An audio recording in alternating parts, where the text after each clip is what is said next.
সুখবর সুখবর। কিসের সুখবর ভাই? ভাই মশা মাছি মারা ডিজিটাল মেশিন নিয়ে আসছে, এটাই তো সুখবর। ডিজিটাল মেশিন চলে আসছে? ডিজিটাল মেশিন চলে আসছে। এই মেশিন থাকলে আপনার ঘরে আর কোনোদিন মশা মাছি থাকতে পারবে না, ডেঙ্গু আক্রমণ করতে পারবে না। আচ্ছা আচ্ছা, আপনার খামার আর ধ্বংস হবে না। মানে এটা তাহলে ব্যবহার করবে কিভাবে ভাই এটা ব্যবহার করবে কারেন্টের সংযোগ দিয়ে ঘরের ভিতরে ঝুলিয়ে রাখবে। আচ্ছা, ঝুলিয়ে রাখলে হবে, কিভাবে ঝুলাবে আমি সেটাও দেখাই দিচ্ছি।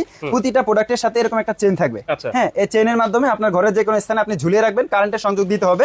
তাহলেই কিন্তু ঘরের ভিতরে যে মশা মাছি আছে ওগুলো আসবে আর নিজে থেকেই মারা যাবে। মানে এই যে ভিতরে লাইট জ্বলতেছে, এই লাইটের সাহায্যে অটোমেটিক মশা মাছি এখানে চলে আসবে। জি, অটোমেটিকলি চলে আসবে। অটোমেটিক চলে আসবে। তারপর যখন মশা মাছি মরে যাবে অটোমেটিক, তখন এখানে নিচে কিন্তু একটা ট্রে আছে। একটা ট্রে আছে যে এখানে জমা হবে, আপনি ফ্রি টাইমে ফেলে দিবেন। কোনো ওয়ারেন্টি আছে নাকি? জি ভাই, এই প্রোডাক্টগুলোর 1 বছরের ওয়ারেন্টি থাকবে। কোথায় কোথায় ব্যবহার করা যায়? ভাই বাসাবাড়িতে ব্যবহার করবে, খামারে ব্যবহার করবে, মিষ্টির দোকানে, মাছের দোকানে, বিভিন্ন বেকারিতে এই প্রোডাক্টটা 100% জরুরি। অফিস যে কোনো জায়গায় ব্যবহার করা যাবে। যে কোনো জায়গায় ব্যবহার করতে হবে ইনশাআল্লাহ। এখন সব জায়গায় প্রয়োজন। ডেলিভারি চার্জ সম্পূর্ণ ফ্রি থাকবে, ক্যাশ অন ডেলিভারি। কোনো অ্যাডভান্স লাগবে না। না, 1 টাকা অ্যাডভান্স লাগবে না।